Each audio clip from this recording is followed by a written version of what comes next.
서해 공무원 피살 사건 수사 결과를 둘러싼 정치권의 공방이 뜨겁습니다. 국민의힘은 북로남불이라고 비판했고 민주당은 신색깔론이라며 맞받았습니다. 네, 오늘 정치권 이슈들 두 분 모시고 이야기 나누겠습니다. 윤기찬 국민의힘 법률위 부위원장, 조기현 더불어민주당 법률위 부위원장입니다. 어서 오십시오. 어서 오세요. 안녕하세요. 네, 주말 오전에 민주당 우상호 비대위원장 기자간담회를 열었는데 이 자리에서 기자들의 질문에 답하는 과정에서 이 서해 공무원 피살 사건과 관련된 이야기에 굉장히 긴 시간을 할애하면서 본인의 입장을 표명했습니다. 먼저 이 관련 발언 듣고 오겠습니다. 민생보다는 친북 이미지, 뭔가 북한에 굴복했다는 이미지를 만드는 소위 신색깔론적 접근이다. 이렇게 저는 규정하고 있습니다. 제가 좀 실소를 금할 수가 없습니다. 이 정보를 까면 대한민국의 어느 첩보기관이 어떤 루트로 감청을 해서 북한 군의 어떤 정보를 빼냈는지를 알게 됩니다. 국가안보와 관련된 주요 첩보 내용들을 정쟁에 이용하기 위해서 공개하는 나라가 어디 있습니까? 당시에 국회 국방위나 국회 정보위원회에서 여야 의원들이 다 같이 열람했습니다. 다 봤습니다. 당시에 지금 여당 의원들도 다 보고 월북이네 이렇게 얘기한 적이 있습니다. 네, 크게 세 가지로 좀 요약할 수 있을 것 같습니다. 지금 이런 정부와 여당의 행태가 신색깔론적인 정략적인 접근이다. 그리고 정보 공개에 대한 입장에 있어서는 지금 이 정보를 공개하면 첩보 루트, 정보원들 북한에 다 공개돼서 국가적인 손실이다. 마지막으로 당시 이 정보를 본 여당 의원들도 다 보고 월북이네라고 인정을 한 바 있다. 이렇게 요약할 수 있을 것 같은데 신색깔론적인 접근이다라는 의견에 대해서 윤 부위원장은 어떤 의견이십니까? 저는 우상호 위원장께서 국민들의 시각을 잘못 판단하신 거예요. 그러니까 국민의 생명과 신체를 지키지 못한 국가의 어떤 행위가 있었던 건 결과론적으로 맞잖아요. 그 과정에 대해서 다시 살펴보자는 것이 왜 색깔론인지, 아니 국민의 생명을 지키고 그 생명을 지키는 과정에 문제가 있는지 여부를 살펴보자는 것이 뭐 진영이나 색깔하고 뭔 관계가 있는지 저는 이해가 안 되는 부분이고, 또 하나는 그 당시 국방부와 해경이 수사 발표를 한 거거든요. 그러면 정부나 만약에 그 당시 여당, 지금 민주당이 관여되지 않았다 그러면 다시 살펴보자고 할 수도 있는 거예요. 본인들이 왜 그 군 수사 결과와 해경의 수사 결과를 저렇게 맹신하죠. 여태까지 과거사위원회나 대검의 과거사위를 통해서 수사 결과를 못 믿고 다시 수사했던 적 많이 있잖아요. 그 이유는 뭔가요? 그 수사기관이 자의적으로 판단해서 잘못된 판단을 내놓을 수 있다는 가능성을 열어놨기 때문에 여태까지 해온 거잖아요. 그럼 왜 이것만큼은 저렇게 그 가능성을 닫냐 이거죠. 예. 그렇다면 당시 여당이 민주당과 당시 청와대가 관여했다는 건가요? 관여했기 때문에 자신들의 판단이 녹아있기 때문에 이 판단은 변하지 않는다. 이런 건가요? 그러면 더욱더 문제가 있는 것이죠. 따라서 그런 입장과 그런 경위가 아니라면 저것은 자 당시 해양경찰청과 군의 이 판단이 잘못됐는지 한번 보자. 이렇게 유연하게 접근하는 게 맞다고 봐요, 저는. 다만 보는 과정에서 이러이러한 문제가 있을 수 있으니 이런 점은 감안하자.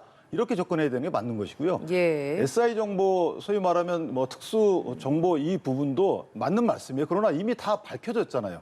SI 정보가 어떤 루트로 돼서 어떤 정보인지가 사실상 다 밝혀져 있는 상황이에요. 그렇다면 저것을 애써 저렇게 할 필요가 없는 것이고, 세 번째, 당시에 국민의힘 의원들이 동의했다라고 하는데 네. 그 당시에 소관 상임위를 보면 정보위와 국방이에요. 네. 이것은 군정보와 관련된 것만 오픈됐다고 봐야 돼요. 그런데 당시 민간을 담당했던 해경의 정보는 거기 들어가 있나요? 예를 들어서 같이 동승했던 직원분들이 월북할 이유가 없다. 이런 여러 가지 또 가족들도 그렇게 이런 정보들이 국방에 같이 녹아서 그것들을 같이 열람한 끝에 이 국민의힘 의원들이 그런 판단을 했다는 것인지, 저는 개인적으로 정부와 국방이라면 군 정보만 드러난 거예요. 그러니까 감청에서 어떤 정보가 뭐 월북했다는 이런 정보가 드러나 있기 때문에 그것만 보면 그렇게 판단할 수 있는 것이죠. 그러나 종합적으로 보면 달라질 수 있는 거예요. 그런 종합적인 정보 제공을 했나요? 이것도 한번 살펴봐야 되는 부분이고, 해경과 군의 발표가 달라야 되는 게 맞는 것이죠. 해경은 본인들이 판단한 것이 민간에서 얻은 수사 정보잖아요. 이것에 따르면 월북했다는 게 없어요. 군은 뭐 SI라는 특수 정보를 얻었기 때문에 월북했다고 판단할 수 있겠죠. 군은. 근데 왜 해경과 군이 똑같냐 이거죠. 그럼 해경에 누군가 군 정보를 제공했다는 거 아니겠어요? 이런 여러 가지 정황들에 대해서 그 경위를 살펴보자는 것인데 왜 저것을 색깔론이라고 일단 방어막을 치는지 저는 사실 납득이 안 됩니다. 예, 윤석열 대통령이 오늘 그 도어 스태핑 과정에서 기자들이 이 질문을 당연히 했습니다. 그러니까 여기에 대해서 국민의 보호가 우선이다. 의문이 있는데 정부가 소극적으로 대응하는 건 문제다. 법과 원칙에 따라 처리해야 한다. 여기서도 법과 원칙이 또 등장을 했거든요. 여기에 대해서 민주당 어떤 의견이십니까? 법과 원칙에 따라 처리해야 될 문제고요. 지금 그게 말씀하신 내용에 일부 공감하는 바도 있습니다. 근데 이 사건은 2020년 9월 22일에 발생이 돼서 바로 이튿날 국방위 정보위 소집이 돼서 현안 보고 다 받았고요. 그 이후에도 비슷한 취지의 문제 제기를 당시 야당에서 계속 했습니다. 그리고 결론적으로 당시의 해경이나 군 당국의 판단에 대해서는 크게 문제 제기가 없이 다만 정부가 국민 보호에 소홀한 것이 아니냐 이런 거에 대한 비판은 분명히 있었던 거고요. 그 부분에 있어서 다시 문제 제기를 한다고 해도 정부가 6시간 동안의 어떤 적절한 조치를 취해서 국민을 구할 수 있지 않았겠느냐 이런 부분에 대한 비판을 할 수 있다고 봅니다. 그런데 지금 이 시점에서 하는 이 문제 제기, 실체 관계에 대해서 뭔가 다 잘못돼 있고 다시 조사해야 된다는 것은 적정하지 않다고 봅니다. 시기나 내용, 방법에 있어서 정치적 의도가 분명해 보인다는 것이고요. 시기적으로 지금 여러 전 정부에 대한 전방위적 수사가 시작되고 있는 거 아닙니까? 산업부 관련된 것도 그렇고요. 이 관련해서도 지금 당시 판단에 대해서 수사 필요성도 얘기되고 있는 걸로 알고 있습니다. 예. 이 시점에서 왜 그러면 이 판단을 다시 하게 될 어떤 특별한 계기가 있어야 되는데 그 계기는 뭐냐면 엊그저께 해경에서 발표한 당시 판단이 잘못됐다는 그 내용뿐입니다. 판단의 근거가 되는 어떤 새로운 내용이 나온 것도 없고요. 월북이 아니라는 다른 증거가 제시된 것도 없습니다. 그런데 지금까지 가족들, 유가족들의 뭐 심정은 충분히 이해는 가지만 유가족들이 억울함을 제기한 내용들은 있었지만 사건 실체에 관해서는 국민의힘 쪽 계속 봐왔던 거 아닙니까? 그 해 말에 있던 현안보고에서 또 문제 지적됐었습니다. 그런데 당시 월북이라는 판단 자체에 대한 문제 제기가 다시 제기되지는 않았었습니다. 지금까지. 유가족들이 계속 문제 제기했던 거고 그걸 윤석열 대통령이 후보 시절에 확인하겠다는 공약이 있었고 지금 집권하자마자 지금 여기에 칼을 대기 시작한 건데 이게 네. 실체의 진실을 밝히기 위한 순수한 의도로 보이냐 그렇지 않다는 거고요. 방법에 있어서도 대통령 공약이니까 확인해 보겠다 그럴 수 있습니다. 그러면 순수하게 뭐 이 국회 차원에서 제안을 하고 국회에서 다시 들어보자 이렇게 하고 그 정도에 받을 수 있겠습니다만 지금 어떤 식이냐면 대통령이 던지고 해경이 갑자기 뚜렷한 근거 없이 당시의 판단을 번복하는 발언을 하고 국민의힘에서 이 부분에 대통령이 직접 답하라고 하고 있습니다. 정치적 목적에서 진행되는 게 명백한 거 아닙니까? 그런데 이게 이제 우리가 살펴봐야 될 부분이 국민의 그 생명이 북한군의 소총에 의해서 돌아가신 사건이에요. 이 사건을 갖다가 정치적 관점을 넣어서 설령 정치적 목적 하에 어떤 행위를 한다 하더라도 저는 그것을 공격하면 되지 않는다고 봅니다. 예를 들어서 지금 문재인 대통령께서도 당시 고3 돌아가신 사람의 아들이 편지를 보냈어요. 그랬더니 대통령께서 편지를 통해서 이거 진상규명하겠다. 직접 챙기시겠다 얘기했어요. 그거를 윤석열 대통령이 하고 있는 거예요. 뭐 그러면 안 되나요? 대통령 개성이 바뀌었다 그래서 대통령직에 따른 국민에 대한 약속 이행 그 자체도 문제가 되는 건가요? 이 사건이 아까 말씀하신 22일 날 일어났고 나서 정부가 파악하고 대통령께 당시 문재인 대통령께 보고도 10시간 이후에 했어요. 이거 문제 삼아야 될 거 아니겠어요? 그다음에 대통령이 아시고 난 이후에 3시간 동안 아무것도 안 했어요. 예를 들어서 북한에 송환 요청을 한다든가 국제 삼선방을 통해서 북한의 어떤 노력을 전혀 안 했단 말이에요. 이것도 국민을 보호하는 국가의 의무가 방기된 거 아니겠어요? 여기에 대한 문제 제기 당연히 할 수 있는 거예요. 유가족 얼마나 피멍이 들었겠어요. 여기에 더해서 자 이런 일반적인 국가 의무에 더해서 월북이라는 낙인을 찍었어요. 아무런 특별한 명확한 근거 없이. 자 월북이라는 것은요 자진 월북이잖아요. 그 네. 말은 본인이 스스로 올라갔다. 이 말은 본인이 내심의 의사가 작용했다는 거거든요. 그러면 어떤 분 말씀대로 사전에 답사를 했다든가 이런 객관적 증빙 자료가 있다든가 본인이 일기장에 나는 이래서 월북하고 싶다라는 이런 뭐 기술을 했다든가 주변 사람한테 그런 말을 평상시 했다든가 아무런 그런 게 없어요. 그러면 내심의 의사를 추단하는 저 자진 월북이라는 단어를 저렇게 함부로 쓸 수가 없는 거예요. 자, 그것을 특별한 이유 없이 말을 바꿨다고 하는 게 아니고 판단을 바꾼 거고요. 특별한 이유가 하나 생겼죠. 뭐냐면 정보공개청을 통해서 SI 자료 이런 거 빼놓고 당시에 진술서 등이 공개가 됐잖아요. 거기에 보면 같이 있던 그 동료들이 월북할 이유가 없다고 하잖아요. 그럼 일단 그걸 믿어줘야 되는 거 아닌가요? 왜 북한군의 그 보고사항을 믿고 나서 일방적으로 우리 군이 그걸 발표하나요? 저는 이런 일련의 과정에 대해서 잘못된 건 잘못됐다고 해야죠. 성급한 건 성급됐다고 해야 되고. 네. 객관적 진실은 모르겠어요. 다만 그 진실이 밝혀지지 않는 한 진실을 왜곡할 수 있는 돌아가신 분한테 모욕적인 이런 단어 쓰지 않는 것이 국가의 의무 아닌가요? 또 사법적 판단을 통해서 이게 자진 월북이라고 단정이 됐으면 더 이상 할 말이 없죠. 그런데 정부의 발표, 그것도 중요한 발표, 이런 것들을 통해서 나온 이 상황에서 이게 바뀐다 그래서 이것이 뭐 과연 정치적 공세인지 여부에 대해서는 우리가 좀 신중히 접근해야 되지 않나 싶습니다. 예. 네. 예.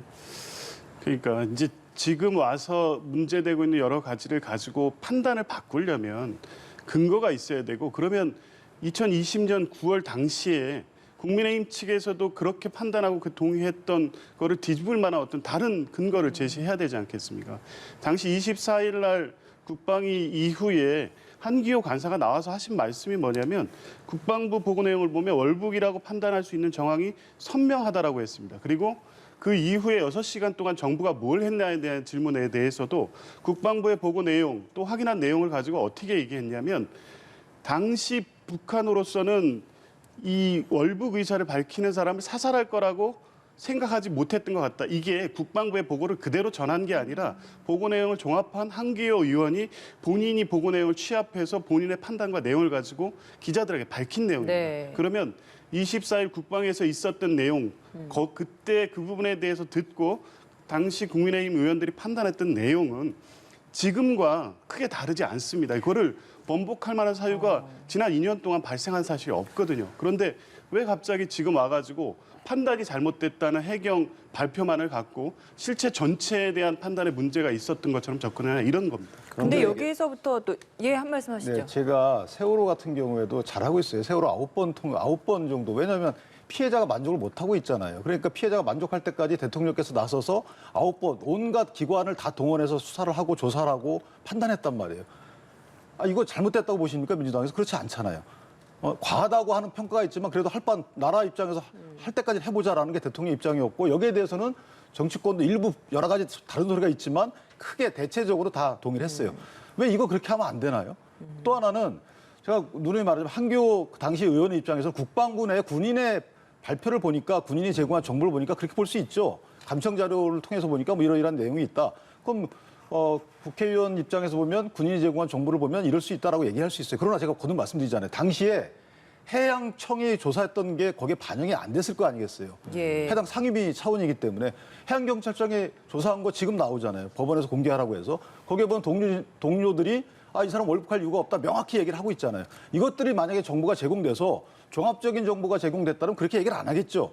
근데 국방위 차원 정보위 차원에서는 그들이 준 정보를 제공된 정보를 보니까 그렇게 있기 때문에 그건 당연히 그렇게 얘기를 하겠죠. 알겠습니다. 그런데 전체적인 종합된 정보가 제공된 적이 없기 때문에 그것만 갖고 당신들 예전에 이렇게 얘기했는데 왜 지금 이렇게 반대로 얘기하느냐, 이렇게 얘기하는 것은 저는 사실 국민에 대한 도리는 아니다. 그때 열람한 게 군 정보 그리고 정보위만 포함이 된 거다. 여기와 더불어서 또 하태경 의원, 당시에 국방위랑 정보위를 겸했었는데 본 적이 없다. 이건 새빨간 거짓말이다. 이렇게 말을 해서 주장이 좀 대립합니다.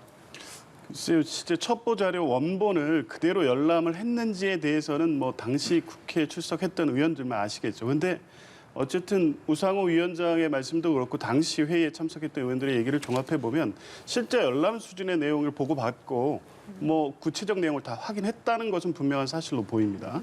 그러니까 열람했느냐 아니면 그냥 단순 보고만 받았느냐, 이렇게 접근할 문제는 아닌 것 같고, 당시 그 국회 국방위 정보에 출석했던 의원들의 얘기를 종합해 보면 어떤 첩보 내용을 통해서 월북 여부에 대한 정황적 아니면 사실적 판단을 할 만한 충분한 근거와 자료 제시를 받았다고 보는 게 맞을 거고요. 그 차원에서 보면 지금 말씀하신 것, 첩보 단계에서는 뭐 여러 루트를 통해서 첩보가 수집되는 거 아니겠습니까? 군이 뭐 그거를 밝힐 수가 없기 때문에 이 진상규명에 한계가 있는 건데, 국민의힘 측에서 공개하자는 거는 지금 군의 기밀을 다 공개하자는 겁니다. 첩보의 수집 경로, 수집 내용, 어떤 방식으로 그 첩보의 신빙성, 이런 부분을 다 공개하자는 거 아니겠습니까?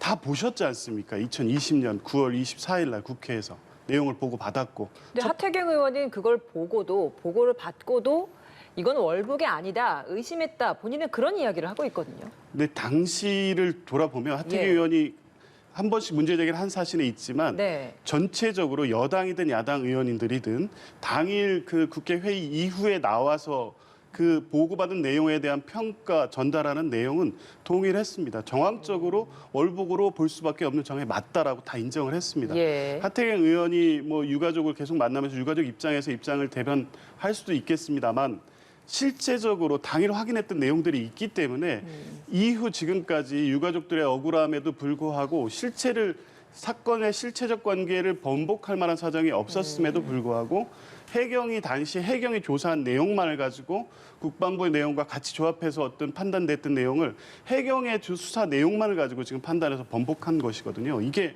과연 사건 실체 그 당시 판단했던 걸 전체를 번복하고 다시 조사해야 될 필요성이 있을 만큼 근거 있는 내용인지 좀 뭐 그렇지는 않다고 봅니다. 근데 이게 저는 민주당이 좀 아쉬운 점이 그 부분이에요. 이게 예를 들어서 뭐 그렇게 판단할 수 있어요. 그런데 이 정도는 해야 되는 거 아닌가요? 유가족은 봐야 될 거 아니겠어요? 유가족 보고 본인들도 이 정도면 그래 뭐 이전 정부의 판단이 특별히 틀리지 않았다라고 이런 절차는 있어야 되는 거고요. 이거 보고자 하는 거 그런 의미 아니겠어요? 또 하나는 민주당 입장처럼 자진 월북이라고 지금 믿는 거예요? 그건 아닐 거 아니에요. 이게 도구마가 아니잖아요. 그러니까 수사 결과라는 게 늘 제가 거듭 말씀드리지만 이전에도 수사 결과 못 믿었기 때문에 다시 수사하고 재수사하고 했던 거 아니겠어요?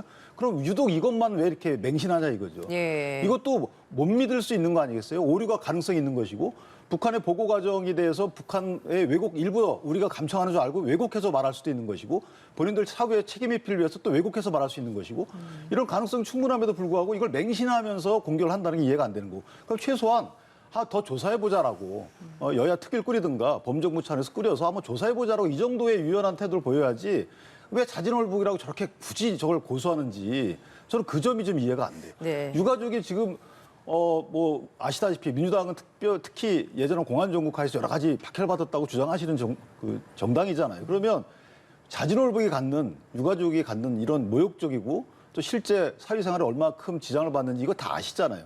그럼 이거를 스스로 벗겨주셔야지 왜 이걸 고소하는지 저는 납득이 안 돼요. 오히려 설령 그런 정황이 있다 하더라도 명확한 자진월북이라는 명확한 증거가 드러나지 않는 한 자진월북이라고 볼 수 없다. 의심스러우나 자진월북이라고 볼 수 없다. 이 정도 발표가 원래 통례예요. 근데 자진월북으로 추정된다. 아니 추정이라는 단어 거기다 어떻게 함부로 붙입니까? 저는 전혀 전 납득할 수가 없고 오히려 자진월북이라고 단정 추정한 것은 조금 과한 측면이 있다. 이런 식으로 해서 더 조사해보자라고 나오는 것이 국민이 뽑아준 국회의원으로서 할 일이다. 저는 그렇게 생각합니다. 네, 그러니까 5.18 민주화 운동이나 세월호 참사 때 진상 규명을 위해서 부단히 노력했던 민주당의 태도와 지금 이 사안을 태하는 민주당의 태도가 확연히 다르다. 이런 지적이시거든요. 그 사안을 지금 이 사안하고 단순 비교할 수 있을지 좀 문제를 제기하고 싶고요. 지금 말씀하신 취지 중에 공감하는 바가 있습니다. 유가족 입장에서 보면 여전히 억울하다는 입장을 고수하고 있기 때문에 그 부분에 대해서 확인시켜 드릴 필요는 있다고는 보는데요. 네. 우상호 위원장도 말씀하셨지만 그때 국방에 들어갔던 지금의 여당 의원들 관련된 보고 내용에 대해서 직간접적 자료, 메모든 어떤 방식으로든 구체적으로 국방부가 4가지 자진 월북으로 추정할 수밖에 없는 사유를 제시를 했고요. 그걸 지금도 가지고 있을 겁니다. 그리고 이 구체적인 내용에 대해서 한기호 의원께서 밝힐 수 없다.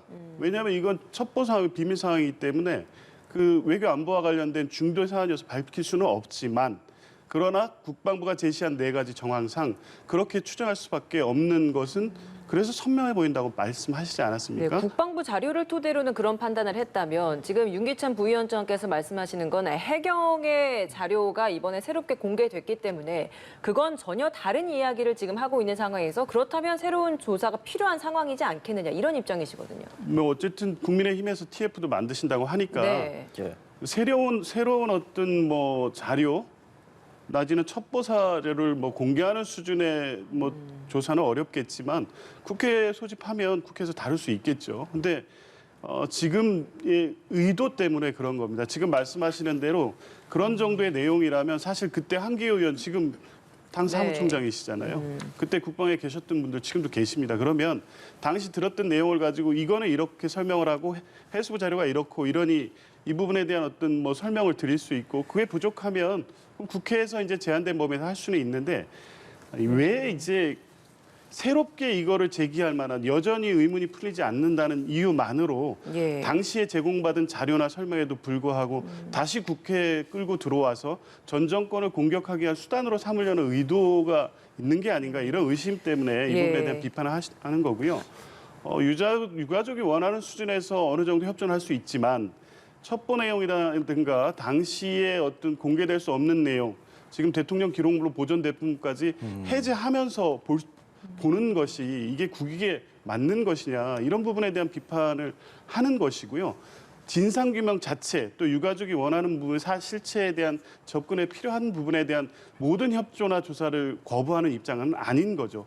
그러니까 약간 구분해서 봐야 되는 게 네. 당시 첩보 사항까지 국회 3분의 2 동의를 얻어서 다 공개하자는 거 아닙니까? 네. 그 완전히 정치 공방의 소재로 삼겠다는 의도이기 때문에 이게 실체를 규명하기 위한 것이라는 어떤 순수한 의도로 보이지 않기 때문에 이런 비판을 하는 겁니다. 아. 근데 정치적인 이익이 과연 국민의 생명보다 더 중요한가요?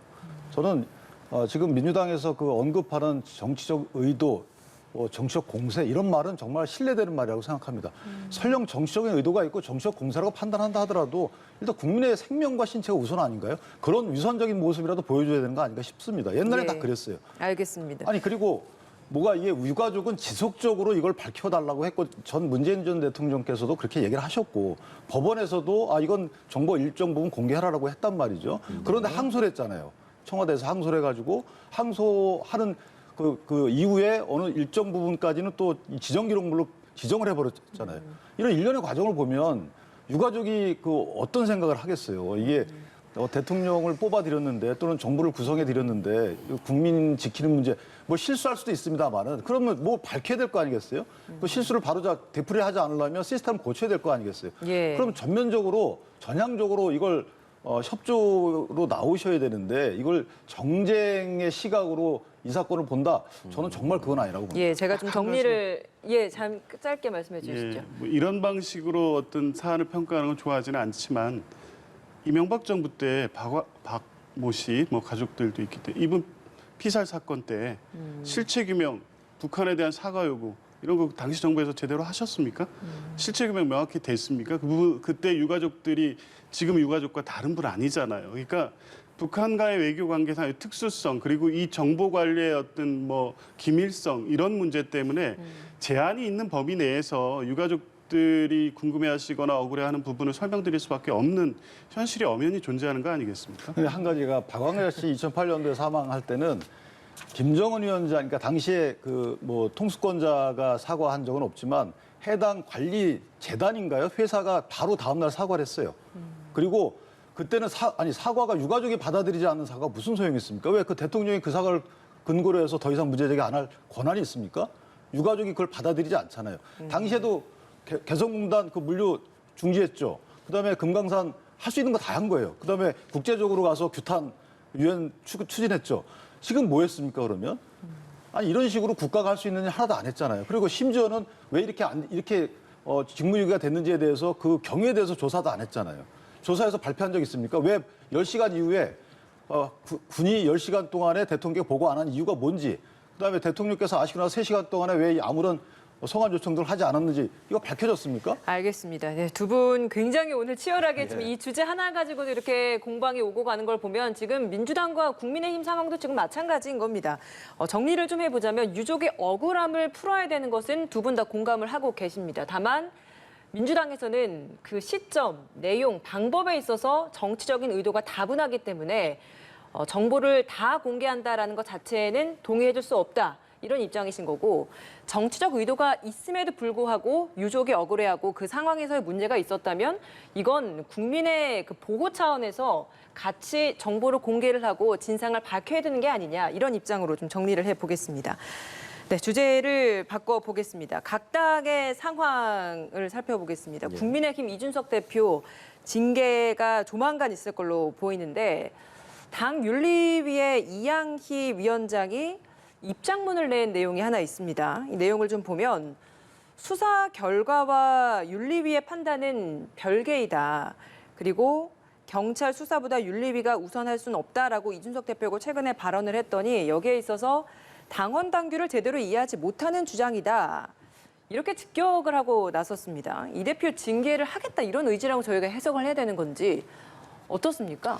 글쎄요, 윤리위원장이 징계 실행 여부에 대해서 전권을 갖고 있지는 않죠. 합의제다 보니까 결의가 있어야 되는 부분이고, 어쨌든 저희한테 알려지지 않았지만 사실은 윤리위원장에 대한 그 공격도 많아요. 그러니까 윤리위원장이 이제 대학 교수다 보니까 이게 노출돼 있단 말이죠. 그러니까 뭐 징계를 원하든 원치 않든 어떤 당원들의 의사 표현이 상당히 많습니다. 이메일 등으로. 좀 그렇게 알고 있어요. 그러니까 본인도 굉장히 힘든 위치예요. 더군다나 윤리위원장은 이준석 대표가 임명한 분이고, 그럼에도 불구하고 지금 이준석 대표 또 윤리위원장 간에 이 윤리 운영과 관련돼서 약간 불협화음 내지 이런 게 있단 말이죠. 그러니까 네. 아마 원론적인 말씀을 하신 것 같고, 정당의 징계라는 것은 사실은 형사 절차가 마무리된 이후에 그 형사 절차 결과에 귀속되는 건 아니에요. 왜냐하면 징계 사유를 보면 뭐 민심 위반 이런 게 있는 것이거든요. 따라서 그것은 윤리위원회 전권이다. 따라서 당대표인 이준석 당대표의 경우에도 윤리위원회의 윤리 운영과 관련된 입장은 밝히지 않는 것이 나중에 이 징계 여부에 대한 결론에 있어서 수긍할 수 있는 여러 사람이 그런 전제 조건이 될 수 있다라고 생각을 합니다. 예, 가장 가벼운 뭐 징계 한 경고 정도에 그치더라도 이 파장이 보통이 아닐 것으로 많이들 예상을 하고 있는데 뭐 결과 그리고 파장 어느 정도로 예상하시는지요? 그러니까 저희가 징계 사유가 이제 뭐 제명의 경우는 최고위원회에서 결정도 해야 됩니다. 그다음에 탈당 권유 한 이후에 뭐 1개월 이내 탈당하지 않으면 이거 제명된 거로 보는 거고. 그러니까 당원권 정지 이상의 징계가 나오면 사실은 원내대표가 그 해당 정지된 기간 동안에 당을 운영하든가 또는 뭐 비대위 체제로 간다든가 이런 식으로 당권과 관련된 변화가 일어나죠. 따라서 당원권 정지 이상의 징계가 나오면 상당히 파장이 예상이 되고, 예. 다만 아직까지는 확정된 것도 없고요. 경고 정도 나오면 그럼에도 불구하고 분위기는 좀 물러나라라는 분위기가 조성될 것 같다 이런 이야기 있던데. 근데 경고가 나온다는 것은 사실은 당 대표가 그 해당 여러 가지 뭐 확인서의 작성 과정에 관여하지 않았다라고 판단된 결과일 수도 있어요. 경고라는 것이. 따라서 이 부분은 이제 보는 입장에 따라 다르겠지만 네. 경고 갖고 당 대표의 직무 수행과 관련된 문제 제기하기는 쉽지 않지 않겠느냐. 뭐 이런 생각을 합니다. 예. 상대당이긴 하지만 이런 상황들 어떻게 보고 계십니까? 이준석 대표의 반발을 보면 이 사안을 어떤 비위 사실 그 자체에 대한 어떤 독립적 기구인 윤리위원회의 판단 이게 아니라 정치적 의도를 가진 자신에 대한 공격 행위라고 보는 것 같고요. 실제 뭐 여의도 주변에서 나오는 얘기도 그렇지 않습니까? 이게 윤핵관 또로부터 시작해서 대선 때부터 있었던 갈등 국면이 이준석 그 대표의 어떤 비위, 그러니까 성삼납에 대한 또 그 증거인멸 네. 뭐 이렇게 이어지는 내용을 가지고 징계를 통해서 실제 당권을 장악하려는 어떤 의도하에 진행되는 것이 아닌가 이런 부분들이 읽히고 있는 것이기 때문에 이준석 대표로서는 단순하게 여기에 뭐 징계 수위 문제가 아니라 뭐 어떤 방식이든 징계 자체가 나오는 것은 사실상 당권을 행사할 수 없는 상황으로 만드는 것으로 볼 수밖에 없기 때문에 가장 낮은 경고가 나와도요. 실질적으로 그럴 겁니다. 왜냐하면 이 사안 자체가 성상납이고 또 증거인멸 사안이 매우 중요합니다. 이게 어떤 식으로든 간에 징계 혐의 사실의 일부 인정이 있다고 한다면 사실은 지금 여당의 당대표로 적정하냐, 직을 수행하는 게 맞느냐에 대한 내부 문제 제기가 없을 수 없거든요. 이제 그런 측면에서 보면 일종의 배수진을 치고 징계위를 끝까지 어떻게 보면 정치적 생명을 걸고 지금 다투는 게 아닌가 이렇게 보입니다. 제가 팩트만 바로잡으면 어쨌든 성상납 과정과 관련돼서는 일단 지난 12월에 각하가 됐어요. 그건 이제 징계 개시가 되지 않은 것이고 아마 그 증거인멸 교사와 관련된 부분이 징계 개시가 된 것인데 당대표가 지금 만약에 거리된다고 해서 어떤 특정 정치 세력에 도움을 유리한 이런 형국이 아니에요. 그러니까 당대표 임기가 6개월 이상 남게 되면 다음 당대표가 그 잔여 임기를 채우거든요. 네. 공천권이 없어요. 따라서 지금 이준석 대표에 거리되는 것이 어떤 특정 계파를 막론하고 어떤 특정 정치 세력에 도움되는 상황은 아니에요. 그러니까 저는 그건 프레임이라고 보고요. 징계는 뭐 잘못했으면 징계를 받아야죠. 당대표라고 예외는 아니죠. 다만 당대표이기 때문에 또 너무 강한 징계를 받을 필요도 없는 것이죠. 따라서 그 절차에 따라서 받으면 되는 것이고 다만 형사 절차가 지금 원래 5월 1일 정도에 결과가 나올 것이다라고 알려져 있는데 아직까지 안 나오는 것이 조금 이 징계 절차의 속도나 과정, 경위 여기에 좀 연결돼 있지 않나라는 생각합니다. 예. 이 이준석 대표도 안철수 의원과 최고위원 임명을 두고도 계속 충돌을 하고 있는 상황인데 안 의원 측에서 추후 심의 평가할 수 없다 이런 주장이 담겼던 그 합의 내용을 공개했고 이준석 대표는 다시 협상할 수 있다 그렇게 합의하기로 했다 그 입장을 지금 내놓고 있는 상황이어서 이 최고위원 관련한 갈등 언제까지 계속되겠습니까 이 부분? 저거는 이준석 대표가 잘못하는 거죠. 최고위원 왜냐하면 국민의당 소속 국민의당으로 있던 분을 임명해야 된다 이런 전제 조건이 없잖아요. 그러니까 그거는 본인의 생각과 달리 안철수 의원이 그 원하는 사람을 해주는 게 맞는 것이고 그게 도리죠. 합의의 취지가 도리입니다. 그게 아니다라는 이야기를 하고 있는데. 취지는 사실 숨어 있죠. 그 숨어 있는 취지를 다 들춰내서 브레이크 걸기 시작하면 도대체 정당 간의 합의라는 것은 있을 수 없는 일이고 네. 저게 이제 최고위 구성 변화와 관련돼 있다고 저는 생각을 해요. 최고위에서 당대표 징계의 최종 변경권이 있어요. 그러니까 예. 그 최고위의 구성이 변할 수 있는 이런 상황은 이해를 합니다만은 당대당 통합 과정에서 있었던 약속은 취지를 들춰내서 훼손할 수 있는 것은 아니다. 저것은 유불리를 떠나서 지켜야 되는 게 아닌가 싶습니다. 취지는 차치하고 안 의원의 의사를 존중해야 한다는 입장입니다. 같은 생각하십니까? 글쎄요, 뭐 이제 이 구체적 사안에 대해서야 이제 국민의힘 내부 문제니까 제가 뭐 알 수 없는 부분이 많겠지만 어찌됐든 이게 선거에서 연거푸 승리한 여당의 모습으로는 낯선 건 분명해 보입니다. 선거 승리를 이끈 당대표잖아요. 그리고 이제 그 직후에 대통령과 지도부 또 오찬에서 보면 사실 이럴 때 대통령께서는 지도부에 이제 힘을 실어주는 발언을 하는 게 통상 이제 그 당청 관계에서 늘상 이제 그런 모습이 안정적인 모습을 보이는 게 또 국민에게 필요하니까. 근데 그런 언급을 안 하셨거든요. 그 이후에 이준석 대표의 징계 문제, 안철수 대표의 지금 최고위 임명 문제 이런 갈등이 계속 이제 지금 외부로 나타나고 있습니다. 그러니까 국민의힘 내부의 당권을 둘러싼 갈등 구조가 간단치 않다. 이게 어떤 방식으로든 정리가 돼야 될 텐데 그 핵심에 이준석 대표가 있는 것 같습니다. 알겠습니다. 자, 민주당 상황도 짚어보겠습니다. 당권 도전에 관해서 한동안 아무런 얘기를 하지 않았던 이재명 의원 주말에 자신의 지역구를 찾아서 이런 이야기를 했습니다. 정당의 주인은 당원이고 나라의 주인은 국민이다. 너무 당연한 원칙이다. 이게 관철되지 않은 게 문제다. 사실 전당대회 룰과 관련해서 비율 이야기도 굉장히 많이 나오던 찰나에 저렇게 이재명 의원이 입장을 표명한 것을 두고 전당대회를 나오기 위한 몸풀기 이제 시작하는 거냐 이런 이야기 나오거든요. 어떻습니까? 실제로 좀 그런 움직임이 보입니까? 글쎄 그 여지를 뭐 닫아 놓으신 건 아니죠. 분명히 뭐 주변의 평가도 그렇고 나올 수 있는 가능성은 뭐 있어 보입니다. 그런데 사실 지금은 이재명 의원께서 당대표로 출마를 하시려고 해도 어떤 뭐 지난 대선과 지방선거에 대한 일단 평가가 선행돼야 되고 그 평가에도 불구하고 당의 지도부로 대표로서 당을 이끌어야 될 어떤 명분이 확보돼야 됩니다. 이제 그런 부분을 위한 시간이 좀 당분간은 필요는 하죠. 근데 다만 어쨌든 시간이 많지는 않습니다. 그러니까요. 8월이기 때문에요. 그러면 뭐 여지를 닫아놓지 않은 상태라고 하면 차기 지도부 선출과 관련된 어떤 룰의 어떤 일반적 원칙, 기본 그것에 대한 이제 본인의 입장 이런 거를 아무래도 그런 거를 배제하고 입장을 밝히신 것 같지는 않고 그 가능성을 열어둔 상태에서 아무래도 당원 비율을 높여야 된다는 어떤 뭐 룰 개정 논의가 있기 때문에